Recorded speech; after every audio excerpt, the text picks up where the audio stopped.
Hello everyone. This is homework number 7, an introduction to problem solving. And here's some guidelines when we have to interpret word problems. You always want to read the problem carefully, maybe read it twice, determine what is being asked, draw a diagram if it's helpful, and always try to define a variable using what we call a let statement. Now, when we translate some of these problems into equations, we have to look for some key words and what operations are meant by these key words. So, addition can be indicated by the words sum, total, increased by, and, more than, or plus. Subtraction is generally difference, minus, less than, decreased by. Multiplication is product multiplied by, twice, 3 times, etc. Division is quotient, or divide, or ratio, or fraction. And equals would be is, was, were, or the same as. So when we read our first example, it says the difference of 3 times a number and 1 is the same as the sum of twice the number and 4. So we want to break this down. First off, we'll say let x equal the number that we're looking for. And then we have the difference of 3 times the number. So 3 times the number represents 3x, because we're calling the number x. The difference between that and the number 1. So that portion of the statement we can write as 3x minus 1, because there's the difference right here of 3 times the number and 1. Now, is the same as means equals, so we'll write equals the sum of, so keep in mind it's the sum, twice the number. So twice the number would be 2x and 4. And sum needs addition, so we have 2x plus 4.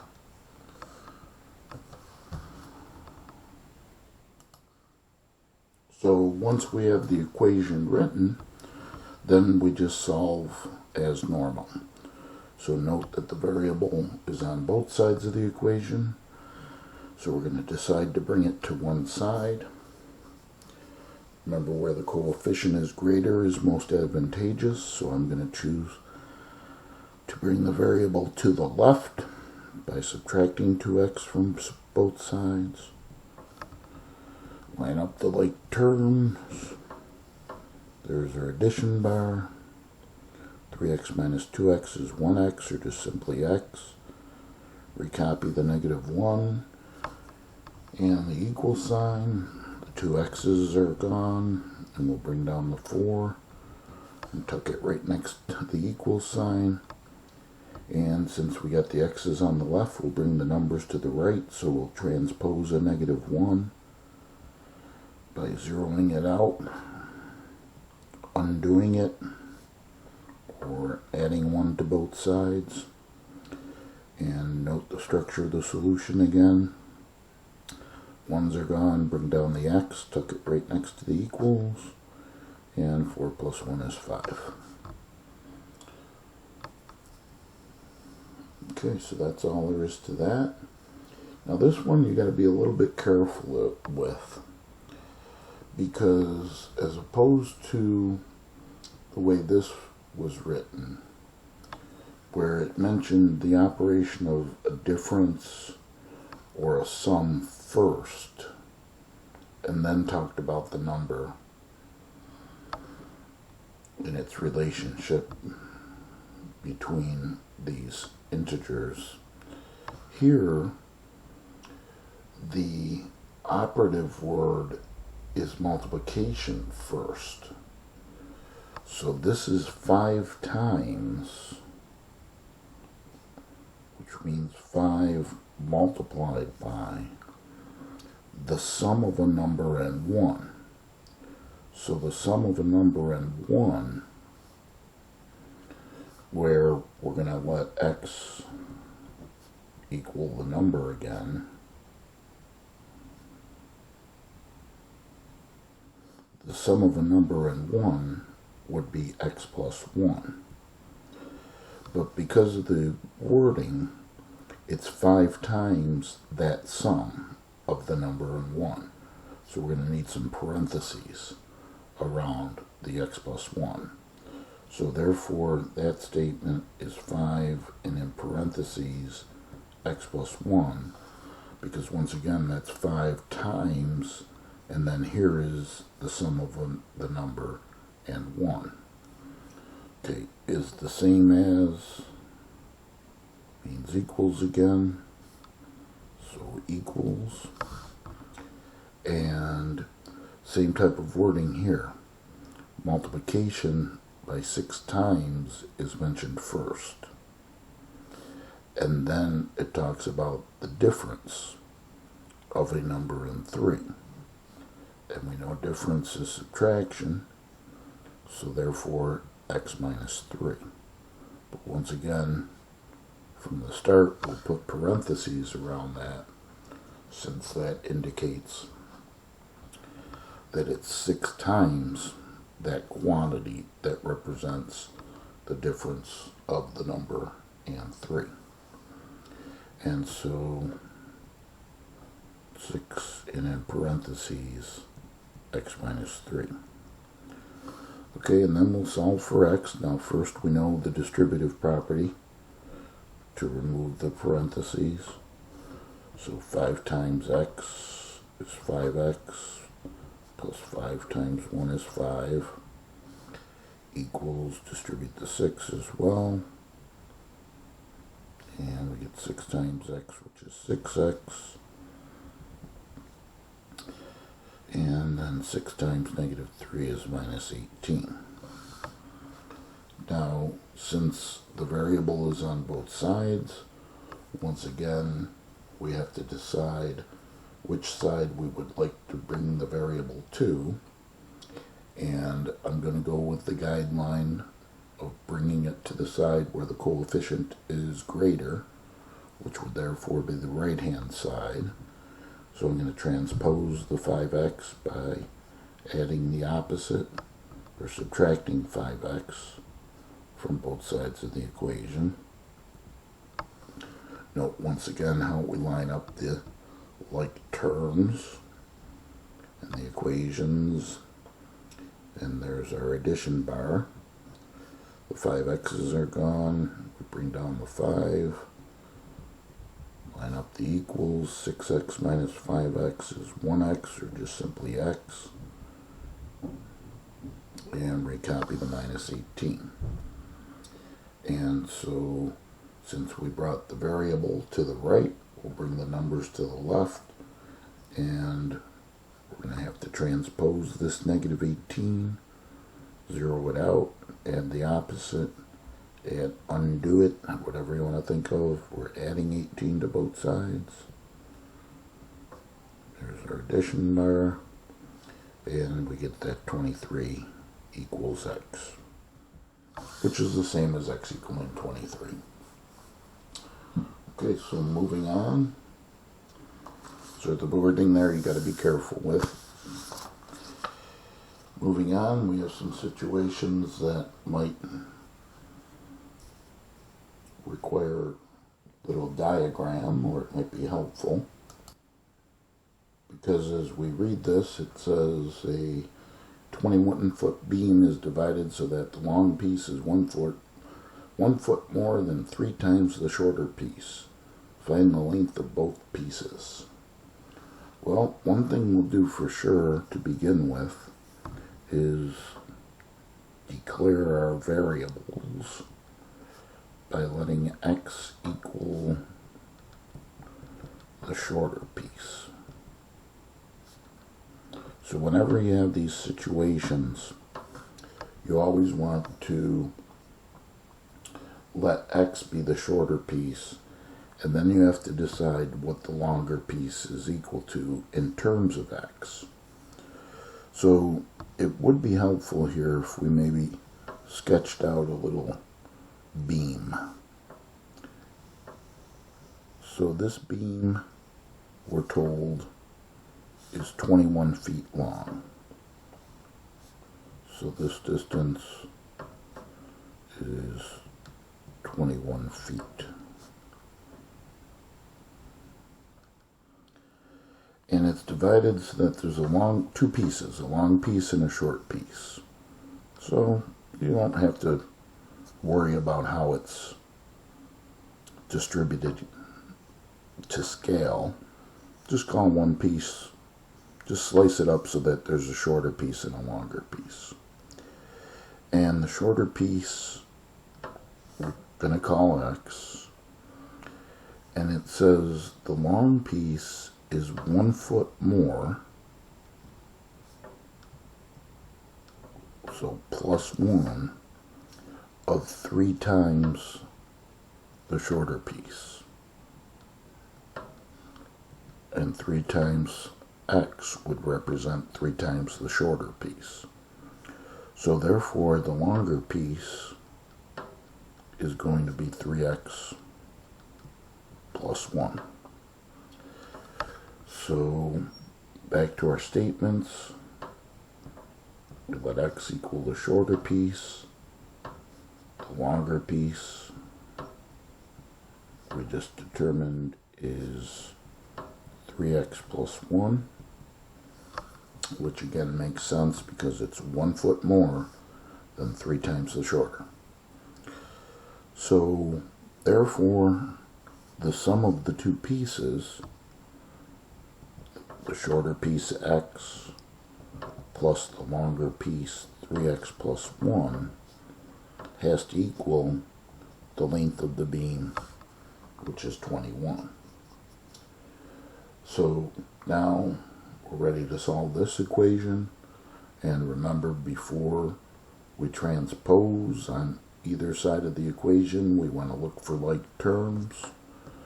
We can see there's like terms, the x's, that's really a 1x, and so combining the x's on the left, 1x plus 3x is 4x, plus 1 would equal 21. Okay, here's our two-step equation again. X's are on the left, get the numbers on the right. Transpose the positive 1 by subtracting 1, add the opposite, zero it out, however you undo it, however you like to think of it. 1's go away, we get 4x, that equals 20. And finally the division. So 20 divided by 4. I'll come up here because there's a little bit more work to do. So we get that x is 5. But we always have to go back and describe the results in terms of, in this case, a shorter piece and a longer piece. So the shorter piece was equal to x, which we found to be 5, and the longer piece is equal to 3x plus 1, so therefore substitute the 5 in for x, we get 3 times 5 plus 1, which is 15 plus 1, or 16. And notice how that makes sense, because 5 plus 16 is the 21 feet. Okay, so now here's the same type of situation, but in terms of the scenario, like a board or a beam. This one's a board, but it's now going to be cut into 3 pieces.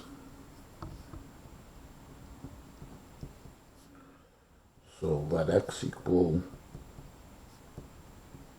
the first piece.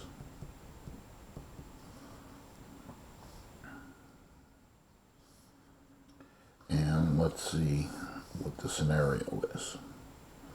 So it's 24 inches. Let's make a little sketch again. And that total distance is 24 inches.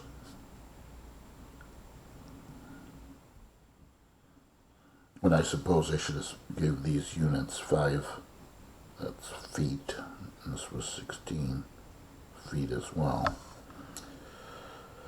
So now it's sliced up into 3 pieces. So let's call that 1 piece, and another piece, 3 pieces. And the first piece we're calling x.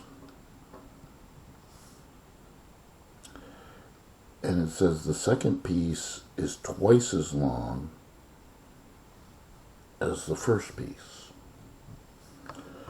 So that's simple enough. That's just going to be 2x. And then the third piece is 3 times as long as the first piece. So that's going to be 3x. So we have x is the first piece, 2x is the second piece, and 3x is the third piece. And so the sum of the 3 pieces, as we can see in our little sketch, has to equal 24. So formally we could write x plus 2x plus 3x must be 24. And so then to solve, first we'll add up all the x's on the left. Again, this means a 1x, it's understood. In total, we've got 1 plus 2 plus 3 is 6 of them. So 6x equals 24, and dividing by 6.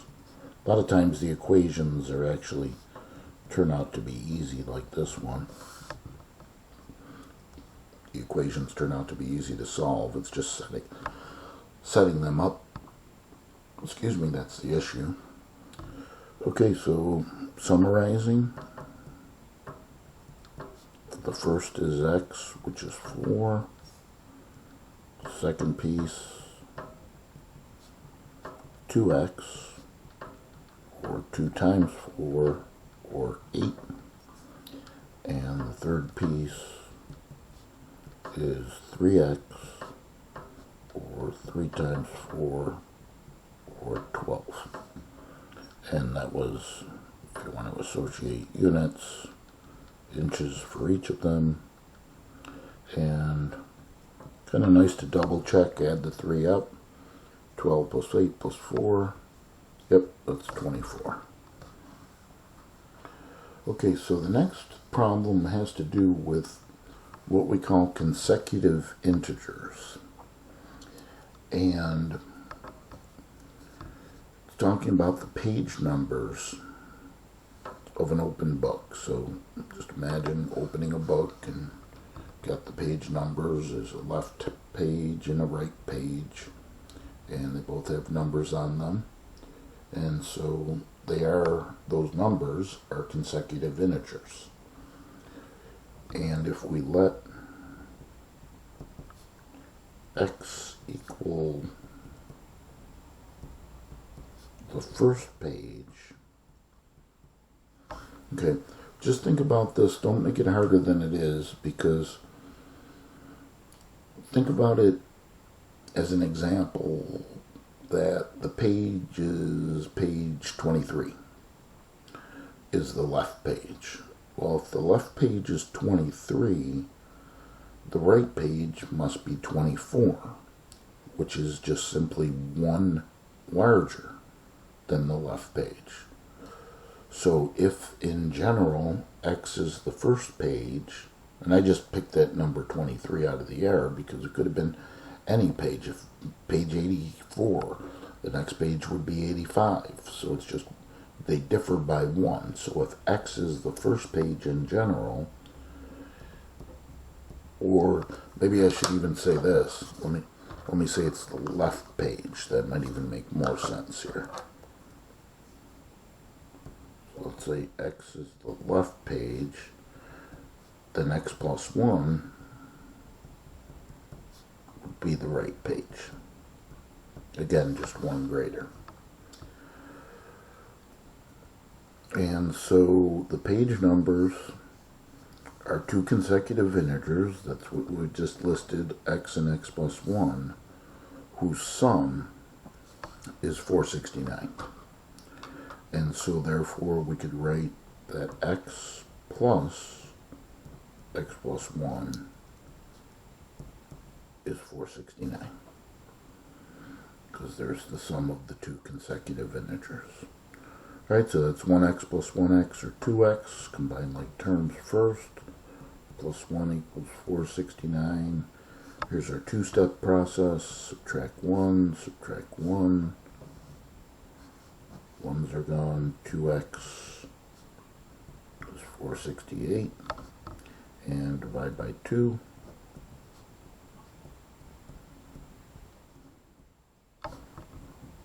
And we get that x is 234. So the left page is 234. Well, let me do it this way, being more formal. Left page was X, which is 234. And the right page is X plus 1, or 234 plus 1, or 235. Sorry, I apologize for that. I drifted down and didn't pay attention. So, but just to recap, after we had established the equation of the left page plus the right page, X plus 1, equaling the sum of 469, we combine like terms. X plus x is 2x. We copied the 1 in the 469, and from there it was the two-step process. Subtract 1 from both sides, and then finally divide by 2. And then going back and declaring the variables correctly. And notice in the example that if you add 234 and 235, you do get 469.